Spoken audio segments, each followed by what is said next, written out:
You see, one of the best things about life, the hard way, unfortunately, is this energy follows attention. Whatever you focus on, you're feeding. Whatever you feed grows. And for so many, very reason they feel empty, drained, and invisible. They've been feeding the wrong thing, always giving their attention, energy, and emotions to someone else's validation.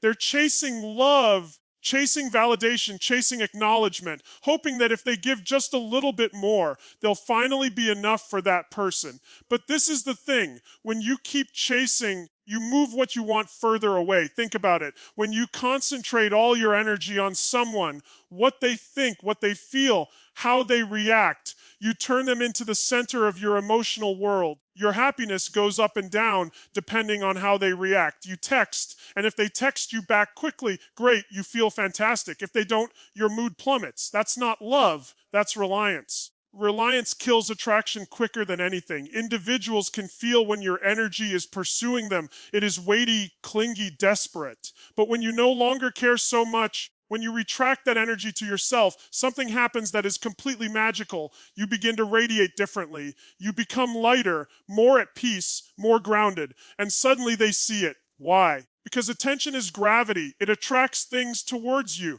When your energy is everywhere but in its proper place, scattered on someone else's behavior, you lose your own gravitational pull. When you take back that energy, when you concentrate it on your development, your serenity, your calling, you become a force once more. That's when people begin leaning in, when they begin to wonder what happened, why you're so different, so self-assured, so untroubled. It's not because you're playing a game. It's because you finally stopped giving your power away. See, all of us were taught that caring more equals loving more, but that's not how it is.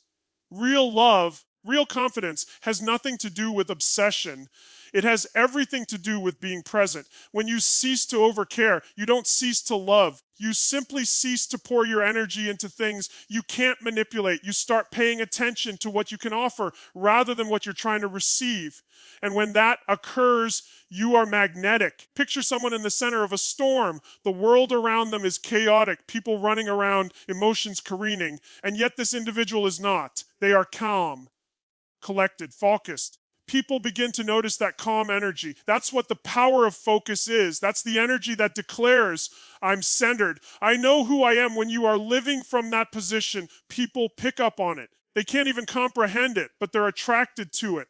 Because deep down, everybody desires the same peace. When you no longer care, you no longer chase. And when you no longer chase, the game changes. One who previously assumed your existence starts to miss you. They question. They realize your value. And it's not because you played games. It's because you began to respect yourself. You cease to try to fill another person's cup at the expense of your own dwindling water. This is the secret. The universe does not compensate desperation. It compensates direction. When you turn your focus towards your own development, your well-being, your passion, your serenity, you send a message. You tell yourself, my energy is valuable. My attention is worth something. I no longer waste it where it's not valued. That level of clarity changes everything. So when you stop caring, it's not apathy, it's alignment. You're not shutting your heart, you're taking it back. You're learning to put your energy where it multiplies, not where it depletes. And when you do, you'll find something amazing. The same folks who would have ignored you before will begin to perceive you in a different light. Not because they did, but because your energy did. And where your energy goes from there, that's where your life will expand. You see, detachment isn't not feeling. It's not being like, oh, don't care. It's not surrounding yourself with a wall around your heart. It's about power, real, grounded, unshakable power. Detachment is when you finally stop letting external things run your internal world. Stop reacting to every emotion, every silence, every text that doesn't arrive. It's the point where you reclaim your energy and declare, I choose how I feel. When you're emotionally invested in an outcome, be it a relationship, a person, or even a goal, your peace is no longer solid. You're always on the verge of something, waiting for something external to make you feel good internally. Yet the reality is, if your happiness is contingent on what someone does or does not do, you're giving them the keys to your emotional freedom.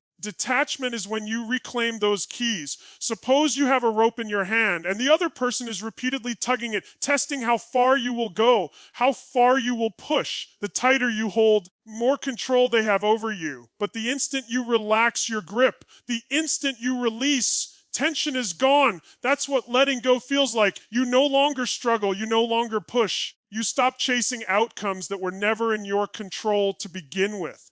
And something interesting happens when you do that. People sense it. When you're detached, your energy changes. You're no longer broadcasting neediness. You're broadcasting certainty. You're no longer begging for connection. You're inviting it. You become someone who doesn't need validation to feel whole. And that's the most attractive energy there is. People are drawn to those who seem free because freedom is rare.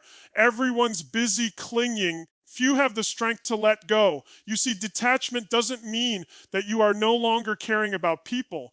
It means that you are no longer clinging to people. You can love someone with great passion and yet be independent. You can give without expecting. You can show up without losing yourself. That's what makes your love even more powerful. It's no longer about fear or control. It's about choice. When you're disengaged, rejection doesn't shatter you. It teaches you. Agitate you, they redirect you. And silence doesn't intimidate you, it grounds you. You begin to realize everything that's destined for you will come together organically without coercion. Correct people, the correct opportunities, the correct timing. They flow toward peaceful energy, not pandemonium. Remember the last time you were desperate for something? A message, a call, sign that someone cared. Feel the weight of that. Now consider when you let go, when you ceased the monitoring, when you said, you know what, I'll be okay either way. That's when things changed, right? Because detachment is a statement of self-trust. It's no matter what happens, I've got me.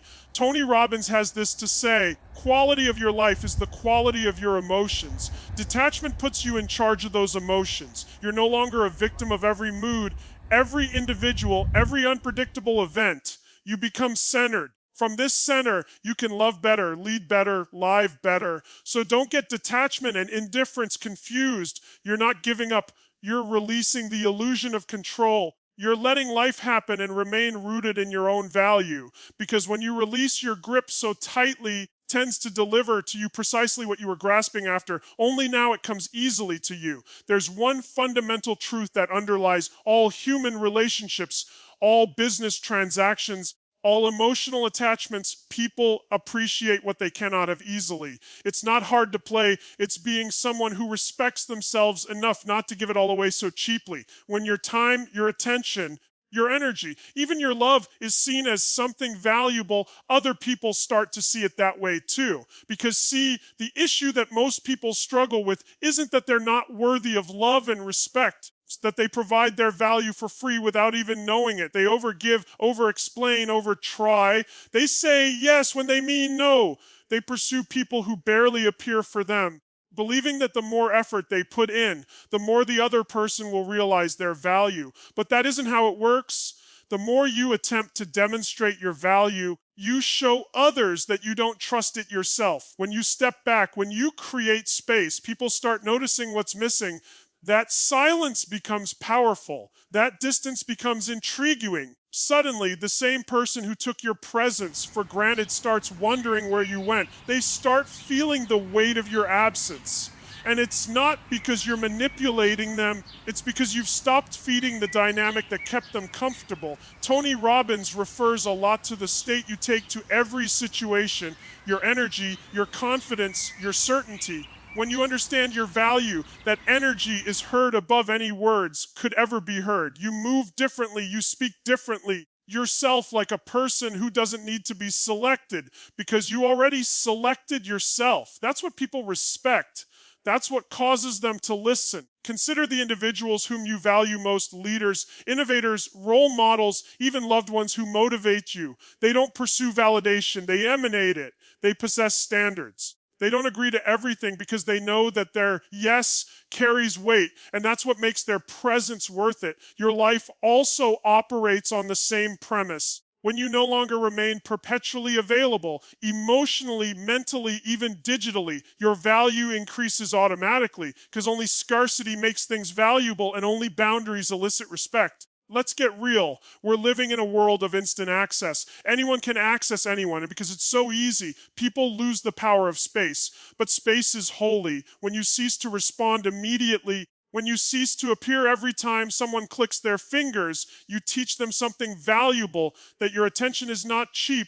It's earned. The people who really care about you will lift themselves up to meet your expectation. It's not ego, it's energy. When you continue to pour yourself into someone who doesn't give anything in return, you're showing them that your energy is free. But when you begin to say, I deserve effort for effort, you change the whole dynamic. People can sense when you've increased your standards. They can feel when you're no longer needing approval. And that's when everything begins to shift. Here's the paradox. When you release the chasing, you begin to attract, because now your energy exclaims, I'm enough as I am. You've moved inward, and that radiance is what attracts people to you. They begin to respect your boundaries, cherish your words, and honor your time, not because you commanded it, because you exemplified it. So if you feel like someone can't see your worth, don't try harder. Move back. Let your silence do the talking. Let your absence speak. When you cease asking to be valued, you leave room for people who naturally see your value to move in. And when they do, you'll discover something profound. You never had to pursue respect. You simply had to quit offering discounts on your worth. There is a lovely instant in life when everything starts to shift, the instant you move from needing to choosing. It's not so apparent at first, but it's strong beyond degree. When you're coming from need, your choices are based on fear. Fear of losing someone, fear of missing out, fear of being alone, fear of not being sufficient. But when you move into choice, everything is different. Suing people or results, you're going with what feels right, what feels true, what feels worthy. Most of us spend years stuck in the energy of need. We tell ourselves things like, I need him to notice me, or I need her to love me, or I need this to happen. But that energy is thick, it's desperate, it drives what you desire further away because it says to the world, already possess what it will take for me to be happy.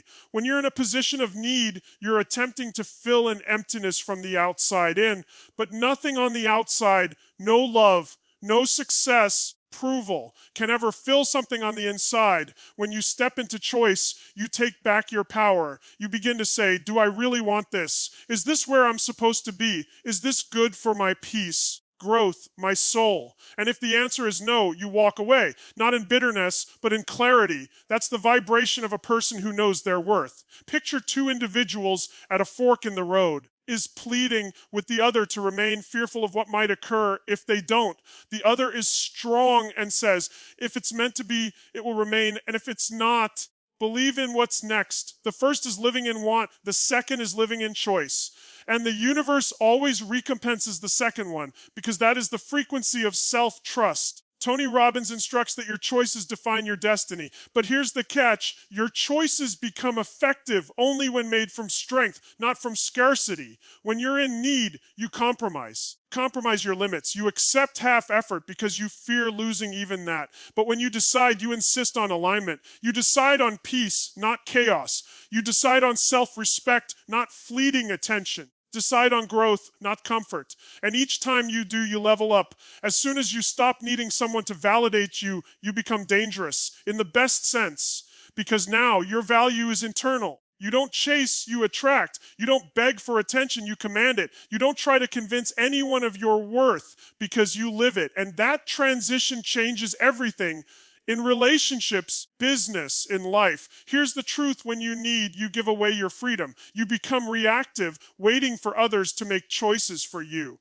But when you choose, you reclaim that freedom with purpose. You cease to wonder, will they accept me? And begin to wonder, do I accept who I am when I'm with them? You cease to wonder, will this chance arrive? And begin to declare, make my own. That's when the game shifts. The world reacts differently to those who function from choice. You enter a room in a different way. You communicate differently. You no longer oscillate at the frequency of fear. You oscillate at the frequency of certainty.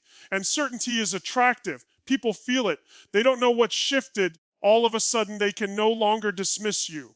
So when you cease to need and begin to choose, you cease begging life to be good to you. And you begin to decide that it will be. You cease to pursue love and begin to choose peace. You cease waiting for opportunity and begin to forge your own destiny. That's where true power starts, not in acquiring what you wanted, in knowing you never required it in the first place. Confidence.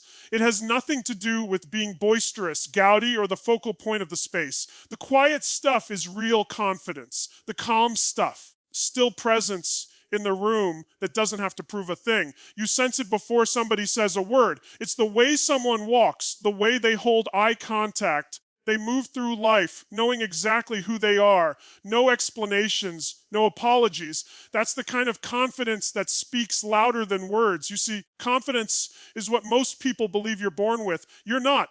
Confidence is something you construct through self-respect, through boundaries, through consistently showing up for yourself, even when nobody's applauding. Confidence builds each time you make a promise to yourself and keep it. Each time you select self-worth over self-doubt. Each time you choose your peace over somebody else's approval. When you no longer try to prove yourself worthy to the world, that's when you begin to become it. You no longer need to say, look at me, I'm good enough. And instead your vibration says, I know I'm enough. You see it or not. That's power. Because people can feel authenticity. They can spot when your confidence is about truth, not ego, not arrogance, but a quiet knowing that you're grounded in who you are. Tony Robbins is always referring to state. Your emotional state decides whether you're present or not. You may be able to go into a room uncertain, and even if you use all the correct words, people sense that uncertainty.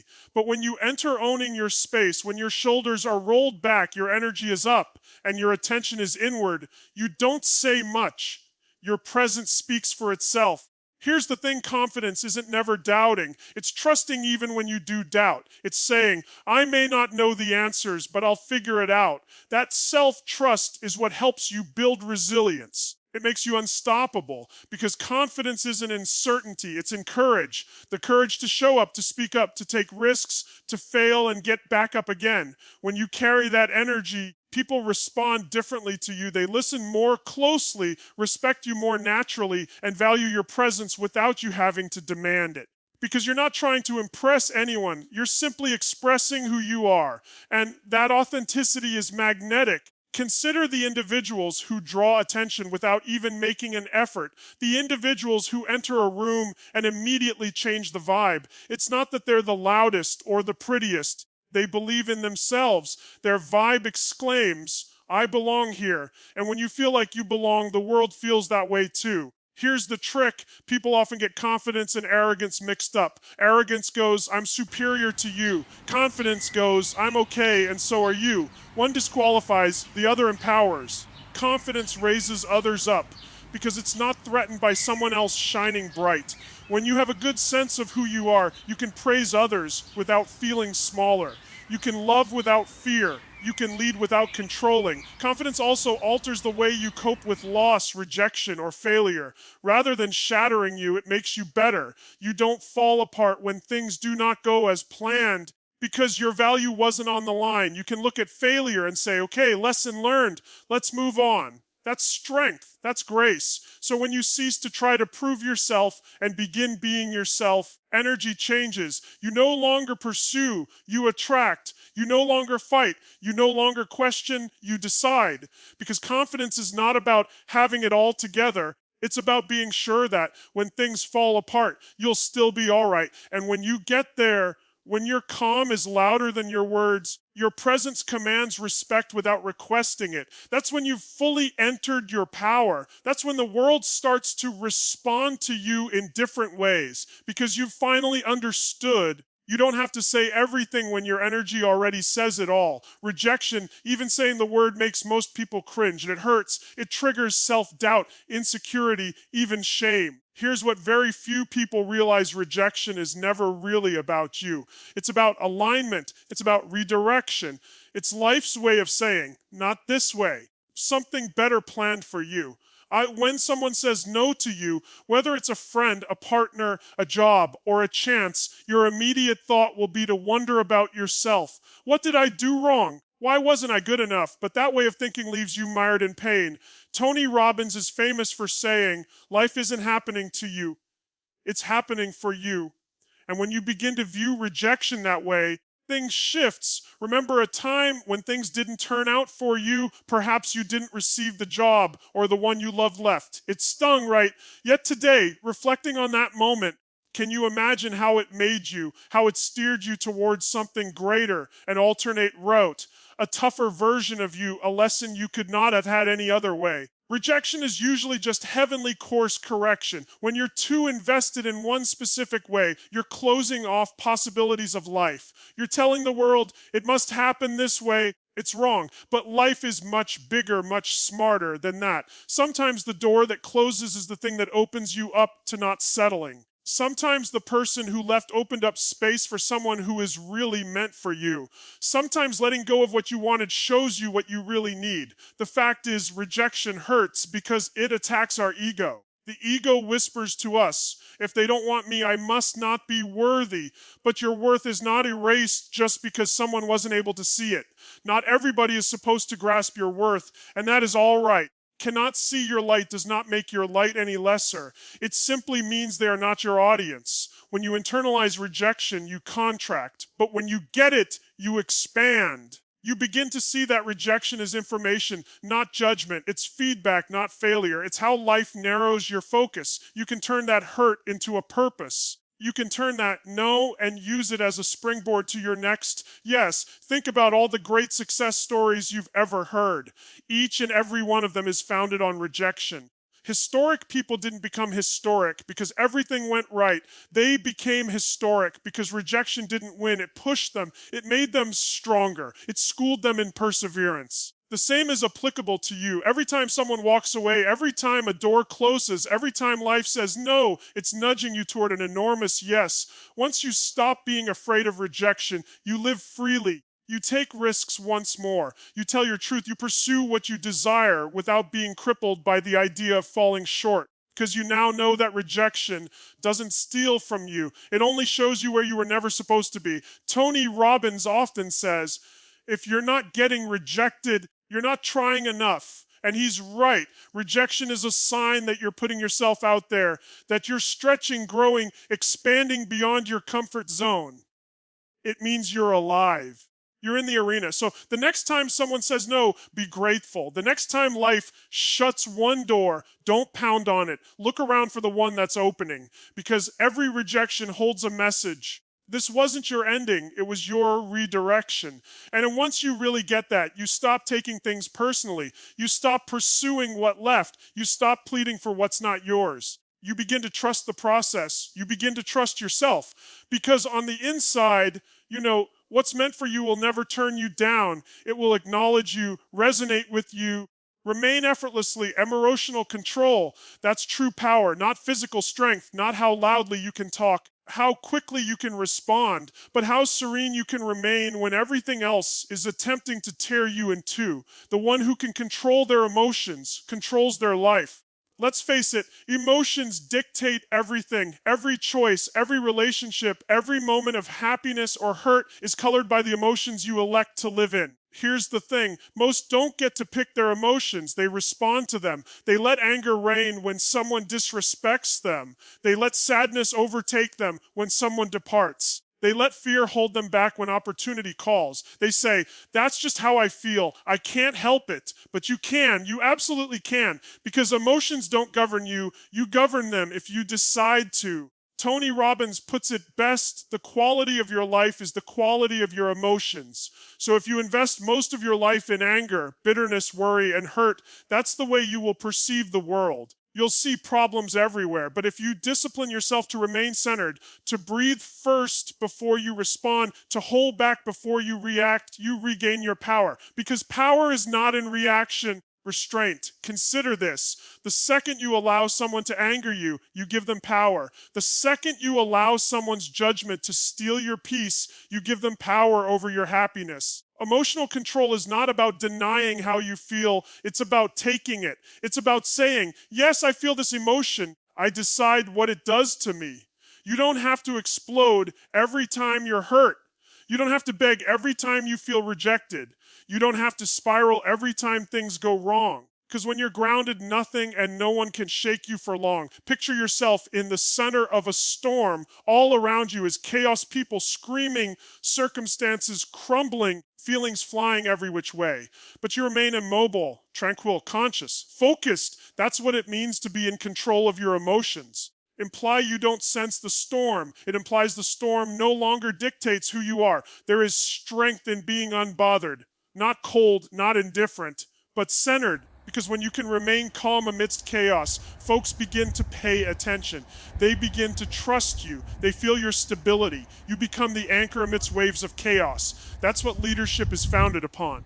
That's what respect is cultivated from. Here's what most don't know. Emotional control doesn't develop in calm moments. It develops in discomfort. Each time you fight the urge to react, each time you opt for patience instead of fury, silence instead of argument, compassion over ego, you build your emotional muscle. And just like any muscle, it grows stronger with use.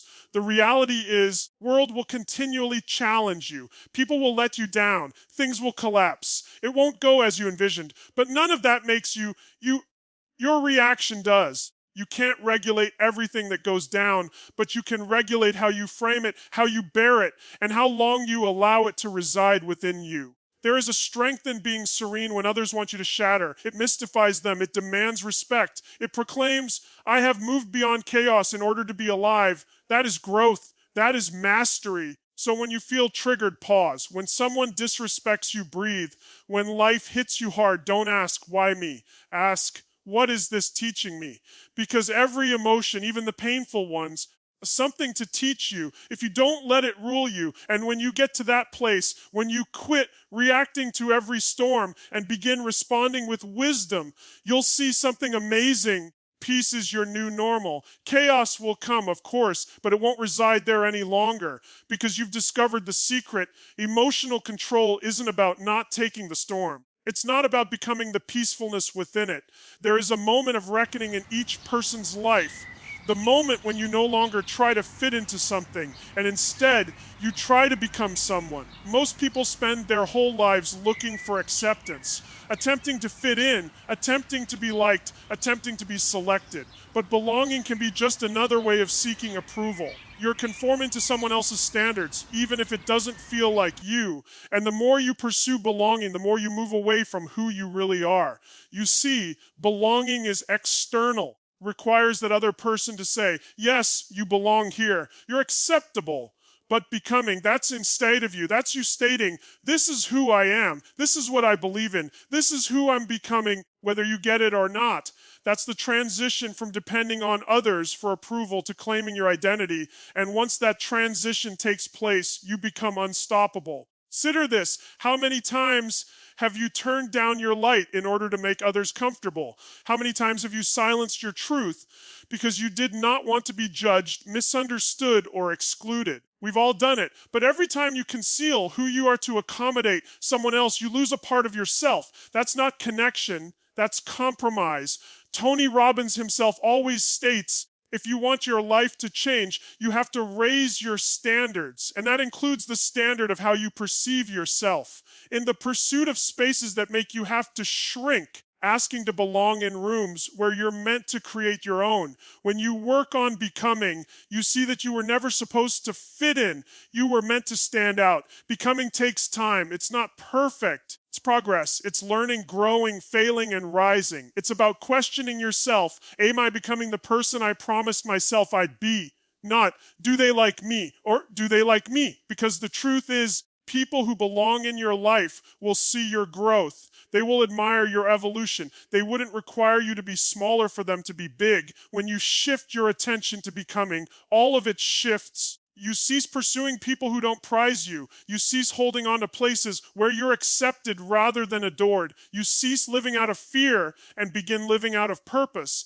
And ironically, when the right people enter in, people who don't require you to alter in order to fit into their narrative because they're too busy creating their own. The energy of becoming is magnetic. When you're really growing, when you're learning, getting better, healing, folks can sense it. You don't even have to say it out loud. Your energy tells all. You walk differently. You speak differently. you begin to radiate from the inside out because your attention isn't on who accepts you, but on who you're becoming in the process. And here's the thing, belonging will always be a consequence of becoming. When you are who you truly are, the people, the opportunities, and the communities that align with that will find you. You won't have to go chase them. They'll come to you organically because authenticity has mass.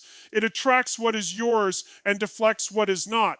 So end the questioning, where do I belong? And begin to ask, who am I becoming? Stop shrinking for acceptance and start growing for purpose. You don't have to belong to everybody. You only have to belong to you. That's where true peace starts. Because when you finally concentrate on becoming rather than belonging, you cease to earn love and begin to embody it. You cease waiting to be noticed and begin radiating on your own. That's when life and the people around you starts to notice you for who you really are. Silence.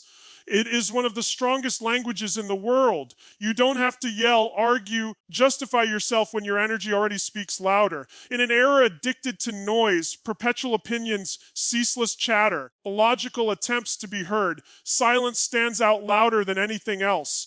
Because silence doesn't plead to be understood, it insists to be respected. Strength in being able to remain quiet when everything within you yearns to defend, prove, or justify.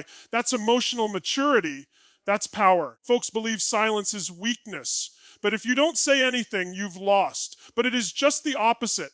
Silence is a sign that you have mastered the skill of having peace over ego, clarity over chaos, wisdom over reaction. You've come to understand that not every comment needs a response, not every move requires a reaction, and not every person needs an explanation. Tony Robbins is known to say, where focus goes, whenever you respond to drama, criticism, or negativity all the time, you're fueling it. When you stay silent, though, you starve it. You no longer give your power away to things that don't deserve it. In that space, that silence, you take it back. You begin hearing your own voice again. You begin listening to your intuition rather than the noise around you. Consider this. How many times did you exhaust yourself attempting to clarify your motives to someone who was determined to misunderstand you? How many times did you burn energy debating someone who didn't care about truth, only about being right? Silence guards your peace from wars not worth fighting, because strength does not prove itself with words, proves itself through restraint. When you remain quiet, you permit others to expose themselves.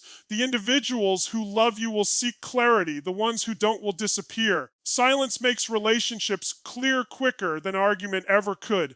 It distinguishes between those who respect your energy and those who just wanted to suck it out of you. That's a gift. Once you know who's who, then you can move in accordance. But silence is not only a response, it is also a declaration. It declares, past the requirement to justify myself. It declares, I'm okay with who I am. It declares, energy is more valuable than to be used on noise. You don't not care. You simply care more about your peace than about being right.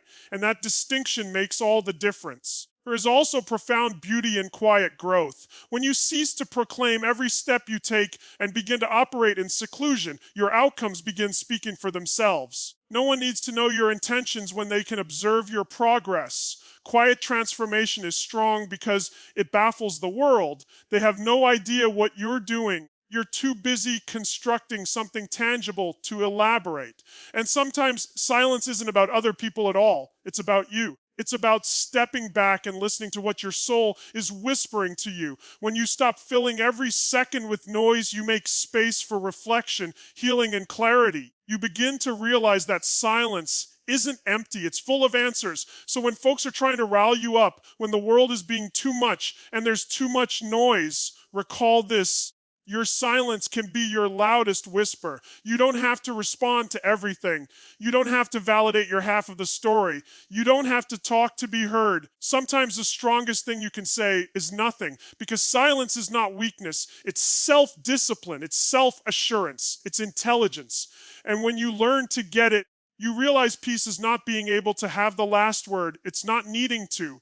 When you finally get to the point of loving yourself, truly, deeply, unconditionally, everything shifts. relationships shift, your confidence shifts, your energy shifts. Because self love isn't a cliche or a motivational quote, it's the beginning of everything. It's the quiet understanding that no matter who shows up and who leaves, no matter what you lose and what you gain, you'll still have you. And that's sufficient. See, because for the majority of us, we've spent years seeking love from others' eyes, begged for it in validation, attention, and approval, attempted to earn it by being perfect, by being agreeable, by being everything to everyone. Let me tell you the truth, love that you have to earn will never feel safe because it's conditional, and conditional love keeps you chasing. Tony Robbins used to say, the most powerful drive in the human personality is the need to be consistent with how we think about ourselves. So if you feel in your heart you're not worthy, continue to bring into your life people and circumstances that will validate that feeling for you. But when you commit today that you are worthy of love, respect, and peace exactly as you are, your whole world starts changing. You cease to pursue love and begin to attract it. You cease to beg to be noticed and begin to shine naturally. Because people don't love you for what you do. They love you for who you are. And you can't tap into that until you love yourself first. Self-love is not arrogance. It's not having the belief that you're superior to everyone else. It's understanding that you don't have to compete because your value is not in competition. It's having boundaries, not walls. It's saying, I love you. I love me too. It's knowing that sometimes peace means letting go, not because you're callous, because you love yourself enough not to stay where you're constantly disrespected. When you love yourself, you no longer tolerate half effort. You no longer apologize for deserving minimum respect. You no longer glamorize inconsistency because self-love shows you how to treat yourself. That sets the example for how others must treat you. It's a ripple effect. The energy you provide yourself becomes the norm for how the world receives you. You walk differently. You talk differently. You begin not to apologize for taking up space in the world. You do not shrink your precious spirit to fit rooms that were built for less. You do not settle for love that eats at your soul. You cease asking, why don't they love me the way I love them? And begin to understand, perhaps I was meant to love me that way first. And that's the magic. When you begin to love yourself, you are complete. You no longer enter relationships with some emptiness that you need another person to fill. You enter the relationship full abounding, needing to give rather than to take. When love is pure, because it's not based on need, it's based on abundance. When you love yourself, better comes toward you, better people, better opportunities, better vibration. Because love is a mirror, you treat yourself exactly how life will treat you. You begin to see that whatever drained you before now falls below your frequency.